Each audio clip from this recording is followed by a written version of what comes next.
What's going on, team? Welcome back along to the channel where today we are back to Super Rugby and we're having a look forward to round number 16, and joining us to have a look at the matches this weekend we are going to be having the Reds fanatic and Australian rugby critic Shane back on the channel. Welcome along, Shane. How are you doing? Oh, big good day to you and a big good day to all the viewers out there. Steve, how are you? I'm going great. That's good. Great to hear as well. We've got a full round of 7 matches to go through as well, so we'll try not to take 16 hours like we normally do. We'll dig straight into it. But of course, before we do, every single week we have a look at 2 things: yellow cards and of course SuperBru. So yellow cards, this time last year, Shane, we were sitting at 71 yellow cards. This year we're close, but we're not equal. We are more or less than. What way are you going to slide this time? I'm gonna say 68. Oh, well done. Well done. That's two this season that have got a spot on. 68. You're spot on, dead right. Yeah, that wasn't rigged either. That was a great guess. Didn't even give you any hints either. Yes, 68 yellows and of course the 7 reds this season. We have dipped below 2018. So you know, Angus Gardner still surely not pulling up his tricks this week, so we've fallen behind a bit with his card-free game last weekend, which is a bit of a surprise of him, even though he was dressed as a yellow card himself. But moving on, SuperBru. Now we'll get your thoughts on how your picks are going, Shane, but we've got to give a bit of a shout-out here to good old Jack, who's still leading the SuperBru leaderboard.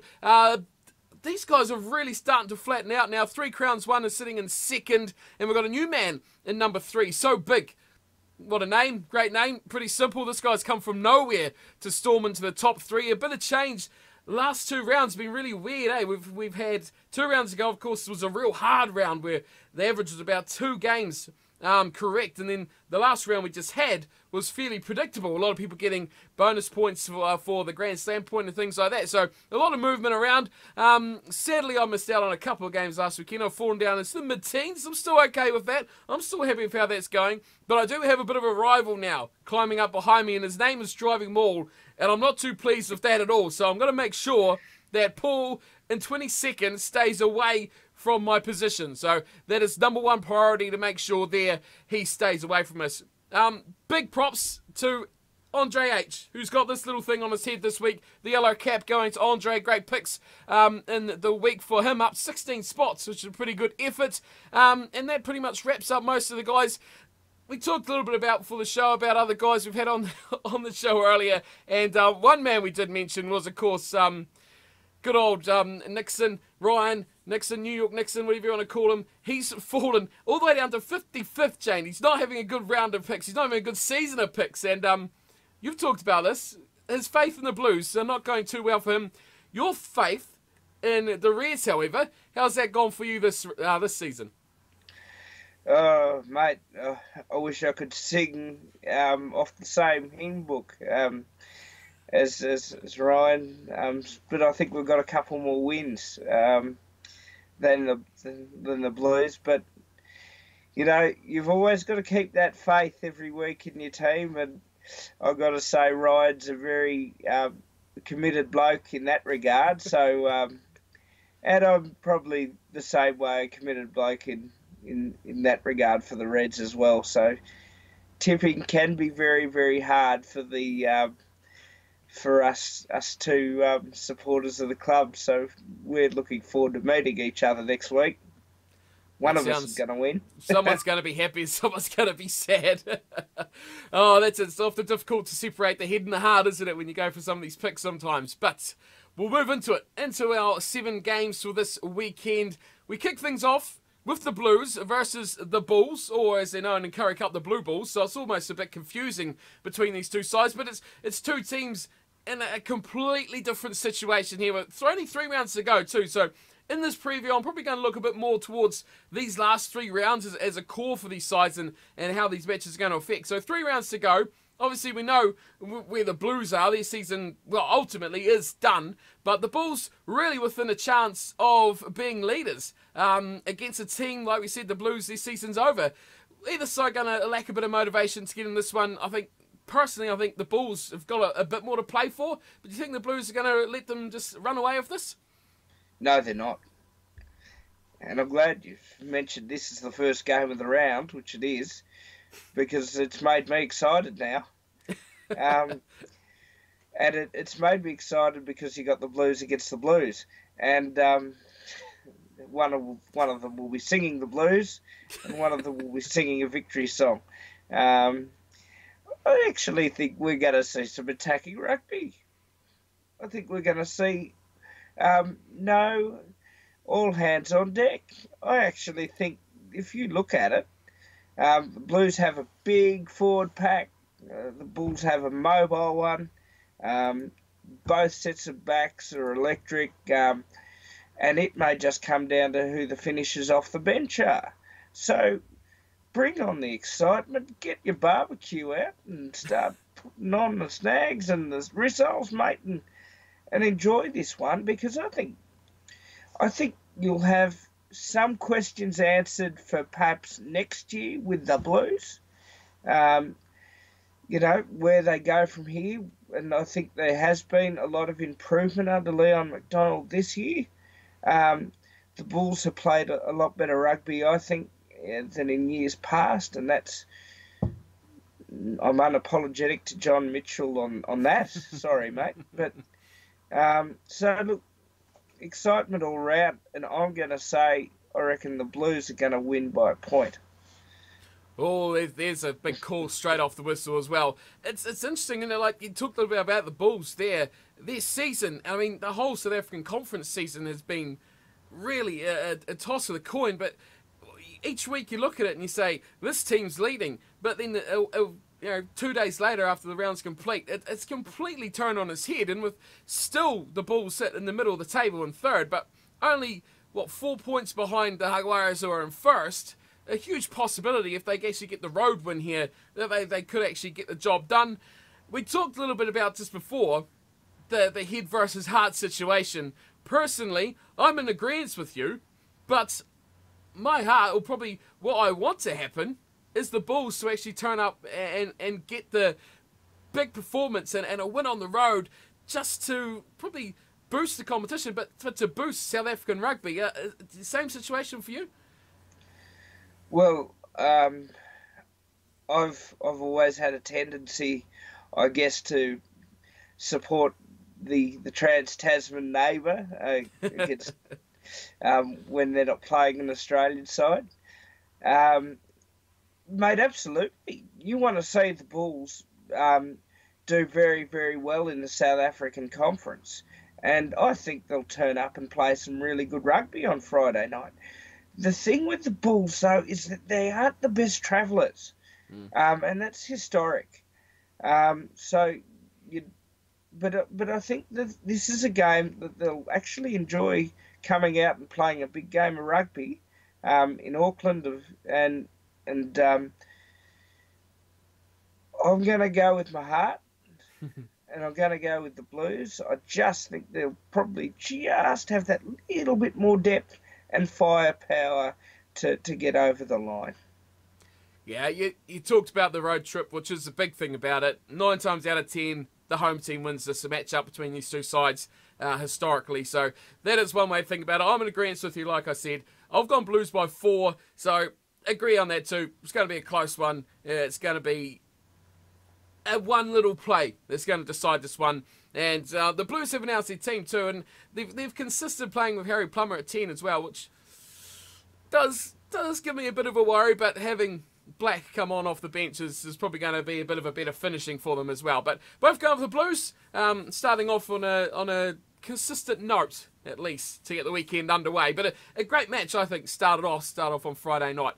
Moving on, over to your side of the ditch, where the Rebels are up against the Waratahs, a big Aussie Conference derby. It's wide open in Australia, and this is a crunch match. This is crunch time for these two sides. And a loss of the Waratahs here, their season's done, isn't it? It's all over.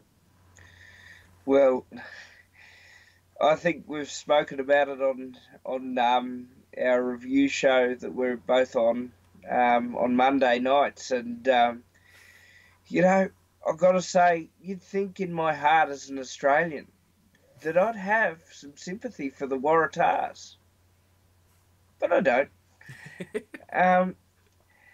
this is a game. This has always been an intriguing game because the Rebels turn up till about half time, and then the Waratahs run over them. And this game gives the Rebels nightmares. It's the classic scenarios as I described when we did the preview show of the Australian Conference. The Rebels get like Bart Simpson. The Waratahs are Homer Simpson with the chainsaw and hockey mask. It's and suddenly the Rebels get frightened. You know, they can't afford to choke in this game because they got some they played outstandingly in Japan. They put 52 on the Sunwolves, and the Sunwolves have had, a sad old year, after they've, for other reasons, been cut and so forth, and the Rebels didn't wanted to add to that, but the Waratahs probably need a win. I think they will win. I just worry about the Rebels in the second half of these games. They can't get complacent this time. Last time they were up 20-7 at half time. The Waratahs put 16 points to zip in the second half, and the Rebels played catch up up until about the 82nd minute. At least they knew they were fit, playing a couple extra minutes afterwards. But I think it'll come down to the backs. I think it'll come down to points being scored on the opponent, and it'll come down to which side gets a bit complacent in the second half. So I'm going to go the Waratahs by 10. You talk about the Rebels in the match, in the second half of the matches not being strong finishers, but in the second half of the season, they've predominantly become poor finishers as well, and they normally fall off the pace. And you got to remember, this is a team that's only beaten the Waratahs once, and then you think about the runs these teams have into the end of the competition. The Rebels have still got to play the Crusaders and the Chiefs, away to the Crusaders, and then at home to the Chiefs. They might target that one, but tough to go to Christchurch to have to play the Crusaders. The Waratahs, on the other hand, have the Brumbies and then the Highlanders, and that match is actually way down here in the cold, so they won't like coming down here either. So this is massive for the Rebels to get the job done here, and for that reason, I'm going with the home team to get their second ever win over the Waratahs, and only by a slender margin of 2 points. And you've gone Tars by 10, correct? That's correct, Steve.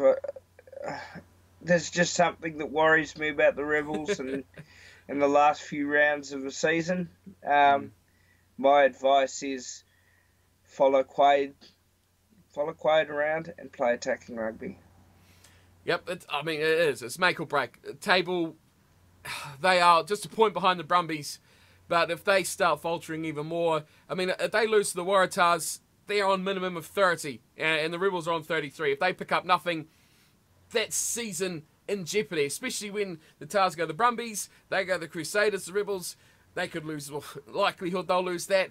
Waratahs pick something up against the Brumbies, hello, second spot's gone, the Rebels are down to third. This is a season-defining matchup in this round. Round 16, make or break their season right here. I'm backing the Rebels to do it. I have no faith in the Waratahs anymore. That's out the window after last week. I'm done with the Waratahs. I picked them once, and that's it. Done. Rebels to get the win by 2. That's my pick. I'm interested to know what everyone else is picking as well. Who are you going for? Are you going with Shane or are you going for myself? Let us know what you think. We'll move on, though. Over to Japan. The Sunwolves are in action against the Brumbies, and, well, it's sad to say, isn't it? But any real arguments on this being a close match are probably pretty short arguments, aren't they? Yeah. It's kind of sad, really, because the Sunwolves have become like everybody's second team with the way they play and the enjoyment that they come out with their rugby, and to have them cold from the season 2021 onwards. So they've still got to play another season next year, folks. Remember that, and to see the results start to really fade away, and teams start to put cricket scores on. World Cup plug there. Um, but it's kind of sad. Obviously, as you know, me being Australian, I want to see Australian rugby put on some really good performances at the tail end of this Super Rugby season to show who is worthy of a gold jumper or not. So for me, more or less, this is more a chance to see who wants to put that gold jumper on for the World Cup and the Rugby Championship before that. So the Brumbies have started to come quite strongly, as they do every season at the tail end of the season. So they'll be playing their driving maul game. They'll be playing, the old school 90s way that Australian rugby play, counter-attack, punch through the middle. So I'm excited to see that. The Sunwolves, I just hope they have a crack. They've got some good players, Hayden Parker and Semi Mazarewa, and if they go out wide, they'll hopefully take the best of their opportunities. But we're starting to see Spate and Kurandrani, the big boys in form. We're starting to really see the character development of Joe Powell as a quality alternative down the line for Wallabies selections in years to come as Genia and those sort of people come out of the system. So I'm going to go the Brumbies by 15. I think they'll want a big win out of this. They want to really put a stamp on the Australian Conference. I think it's theirs to lose, to be honest with you, Steve. Because if they don't win that, well, but they got no more New Zealand games until, finals time, if, should they finish first. So, yeah, Brumbies will put a horse stamp on this one. The Sunwolves too, they've got to live life with a new coach too next season, with Tony Brown just being announced a few hours ago of recording this. What is it, Thursday? Yeah, it is Thursday today when we're recording this. Tony Brown going back to the Highlanders from 2020 on. So no coach for them either. So that's going to be 5 seasons with 5 new coaches for the Sunwolves, which is not good in any sort of continuity way at all for their team. You really covered my next point I was going to say about the Brumbies. They are run home. Sunwolves this week, obviously the Waratahs away next week, and then the Reds back at home to finish. Yeah, I agree with you. They've got to be favourites to win this conference. When you look at who they've got in their last 3 games, you look at who the Rebels have got, you look at who the Waratahs have got, likelihood is those teams are going to drop games. Brumbies could go clean through and win these last 3. Probably most likely you'd say they'll be favourites to do so. I've gone with the exact same score as you. I've gone Brumbies by 15 as well, which is a bit uncanny to get us going once more. But yeah, Brumbies are the big win, and that should be, hopefully, I agree though, the Sunwolves put in a bit more fight, and I don't want to see a 0 at the end of that scoreline. That's what we just don't want to see, and some big points to the Sunwolves. Hopefully put a bit of fight in there with the team, which they've been named. It is fairly pretty much where the Sunwolves go, is one of their stronger teams. Moving on. And congratulations to Tony Brown, new Highlanders coach. So wish him well there. How'd they word it? It's unclear what role he'll be having. So whether he'll be a head coach or a backs coach or whatever. What's most exciting about this, even though we're not talking about the Highlanders, but Josh Ioane, Tony Brown, that combination there, really exciting. Those 2 guys. Tony Scary. Brown was the making of Lema Sopawanga, wasn't he, with the playing. Yeah, it's going to be great for Ioane to get that behind him and that coaching on his side as well. So that'll be great to have old Tony Brown back from next season. More parties at Tony Brown's place, as the old sayings go from the 90s, if anyone's old enough to remember that. Moving on to the Chiefs and the Crusaders. And first things first, isn't it great to see Super Rugby going back to Fiji? Well, as a Fiji Indian myself, very proud to see, my mother's homeland get some Super Rugby in there and promote rugby union to our Pacific Island brothers. I think this is more of a game that has been traditionally been a Chiefs versus Crusaders. again? Just Mm-hmm. rephrase it. It is. Sorry, wasn't listening. Other than Fiji, had me at Fiji, mate. Um, this hasn't been a bad game in the last 2 games they've played in Fiji. It's actually close. It's one apiece. I think in this occasion, with the Crusaders as running as smoothly as they are, with everything that they've got, I don't think the humidity in Fiji is going to worry them one bit. they're going to probably put the humidity on the poor old Chiefs. The Chiefs have played some really good rugby after their horror start. I think that they've come of age, and this is going to be difficult. How do you match a team that is so good at their set pieces, so good in defence, so good in attack, so good in the midfield? And obviously, the Chiefs are going to have to, I think, keep it simple, play a simple game plan, and match the Crusaders as best they can, because the Crusaders will be up for it. They know this is the crunch end of the season. They've done it so many times before.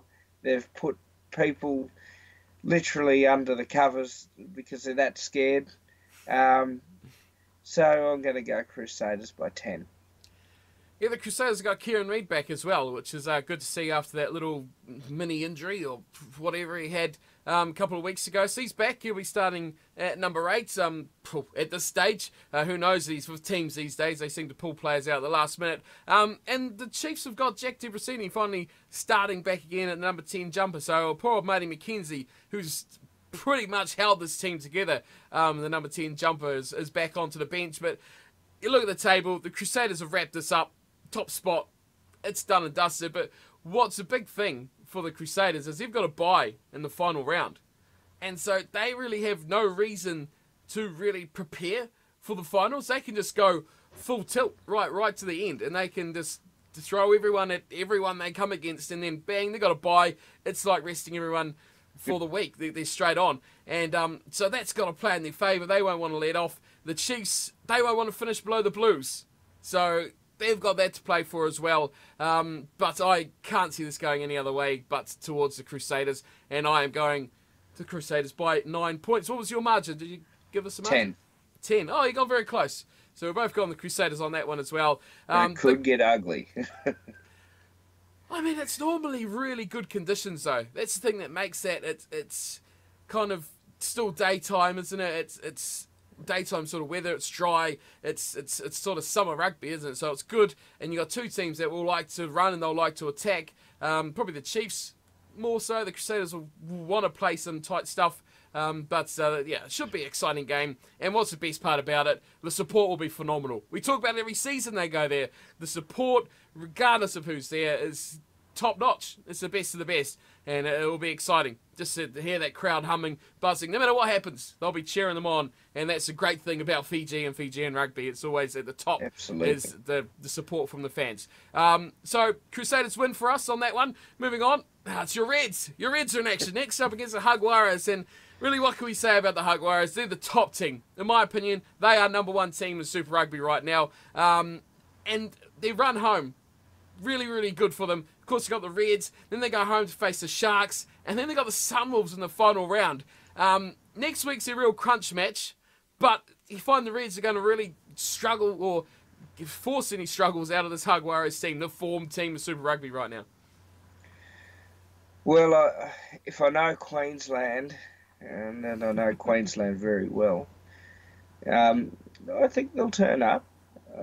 I think that again, we mentioned with that Chiefs and Crusaders game, simple game management. And that's what the Reds are going to have to do. They're going to have to get things right in every facet of the game if they want to get close. Now, the Jags, for me, they have been outstanding. They're sitting at the top of the South African Conference. Now, how humiliating is that for the South African sides? I don't think it is. I think it's fantastic. It is. Um, they deserve to be number one, and I hope they win the conference. It's going to be tough next week against the Sharks, but we won't go there. They've got to focus on the Saturday night. I think they'll win it. I think they'll win it by 5, actually. I just think that the forwards they've laid the platform for everything that the continuity comes from this side, because they play phase play rugby. Now, the Reds came very, very close to winning against the Chiefs, and if I was the referee, I'd actually have marked down a try because I thought I saw something hit a line. But I'm biased.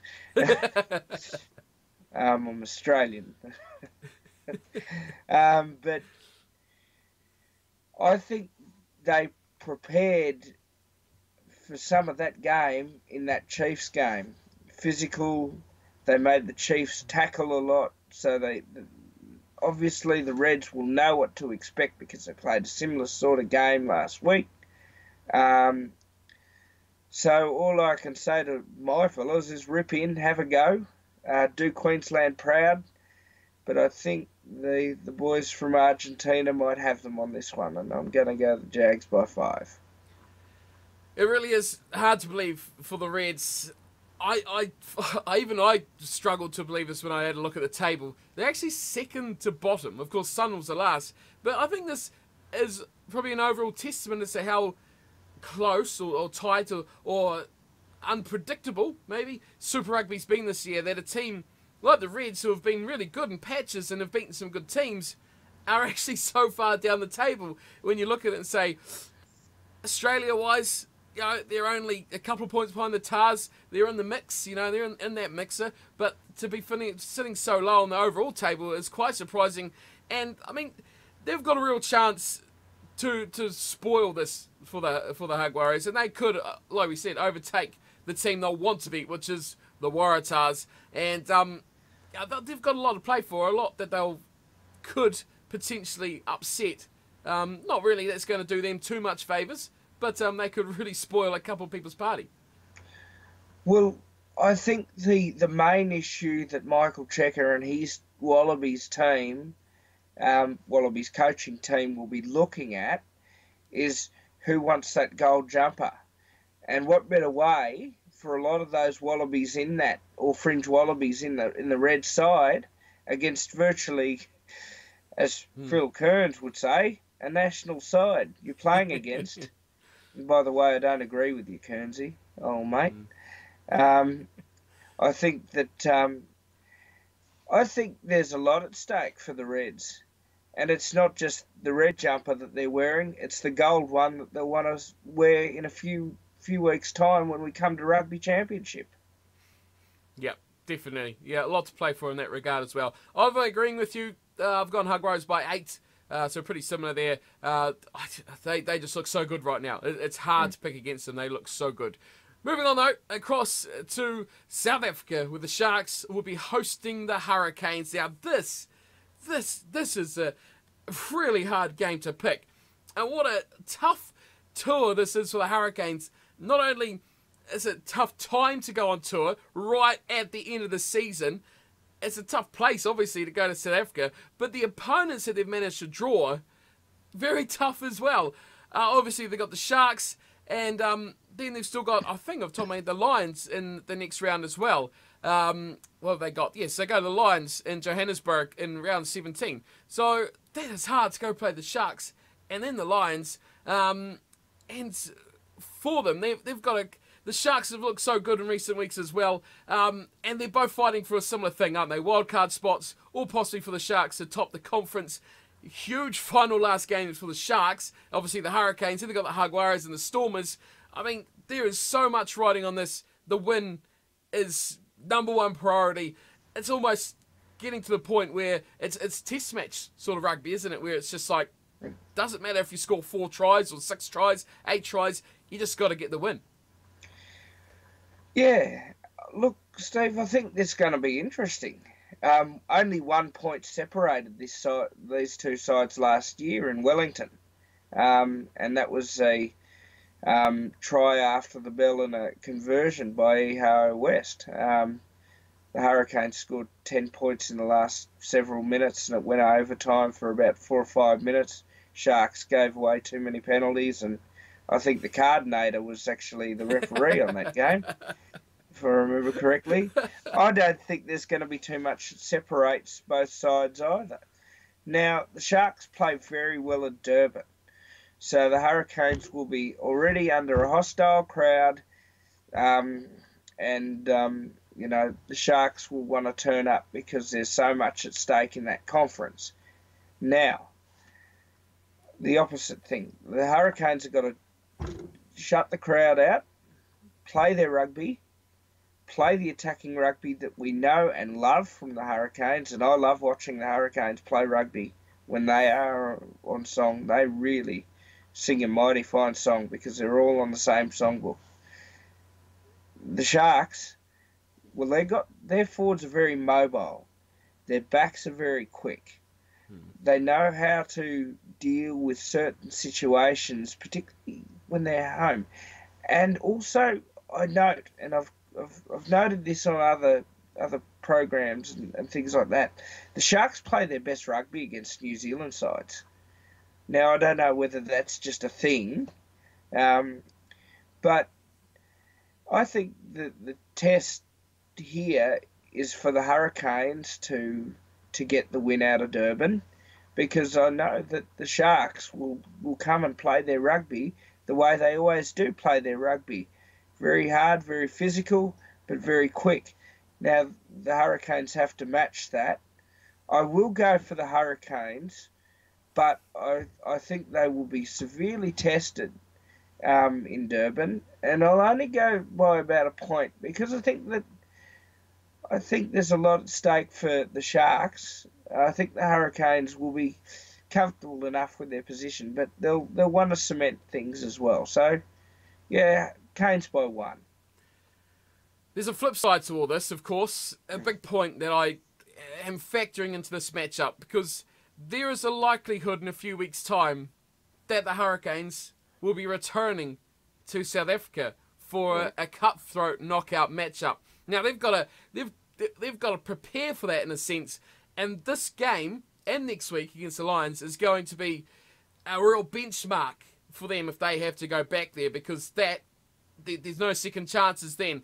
And the big thing about it too, 2005 was the last time since the Hurricanes beat the Sharks away, and 2010 was the last time that an away team won this fixture, and that was the Sharks in Wellington, of course. But yeah, wildcard spot, that's the big thing, and if they have to go back, it's going to be crucial. The confidence that the Sharks or the Hurricanes will take out of this win, if they have a rematch, even at any South African team for that matter, is going to be huge for them. I've gone the opposite to you, however. I've gone with the home team. I've gone with the Sharks to steal this one by 3 points. Just a narrow margin. I agree it's going to be horrifically close.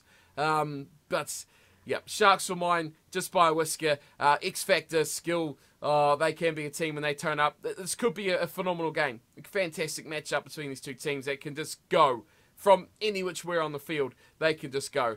So I'm hoping for a crazily good matchup on Sunday morning, early hours of it as well. One game still to go, so we'll crack into that one. Lions versus the Stormers.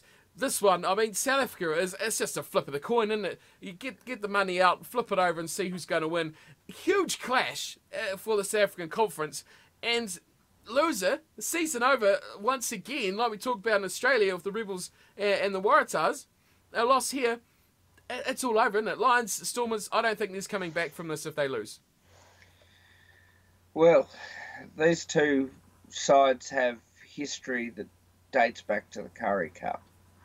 And what a good way to finish the round, actually, with two traditional South African rugby sides going at it. And two different game plans altogether.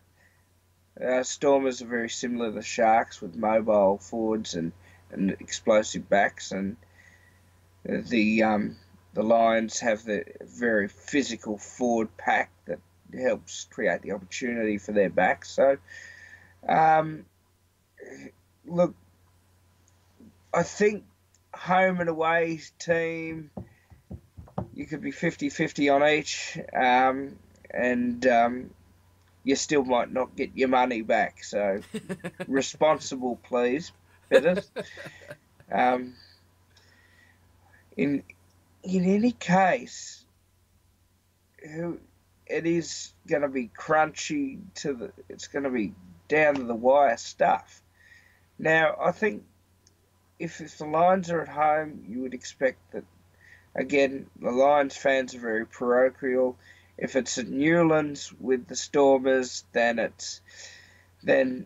they play very well at Newlands. So, I don't know. I think the Lions will probably want to assert the physical dominance, which gets them the rewards for the effort with their backs. I'm going a close one here. I'm going to go by 3 points to the Lions, but I think the Stormers will turn up. I think it'll be a classic, historical South African derby. I think the Stormers are probably one of the form sides behind the Jaguars currently right now. Their last 2 weeks, they've been amazing. The way that Khaleesi is directing and leading this team is, I think, up there world class as a leader for a side. I think he's one of the best leaders in rugby, full stop, anywhere in the world.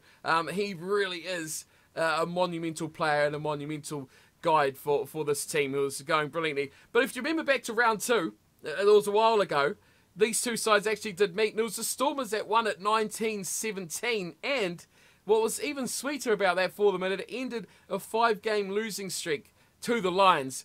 This one's going to be close. There's no two ways about it, and if you're ever going to put it on it, this is surely the game that you'd pick a draw. I'm not going to do it, though. I'm not going to be that crazy. Please, no. We don't want another draw. We want an epic that doesn't end in a draw. I'm pretty much the same as you as well. I'm going Lions by just 2 points. It's going to be a great game. This is one worth getting up in the wee small hours for to tune into. But that is it. That is our 7 games, all done and dusted swiftly and efficiently, I might add as well. Great to have you on, Shane, as well, as per always. Good views. Let us know in the comments if you agree or disagree with us, what your picks are for the weekend as well, as per always. And Shane, thanks for coming on. If anyone wants to have a chat and talk about your picks, if they disagree with you, where can they find you and have a bit of a chinwag?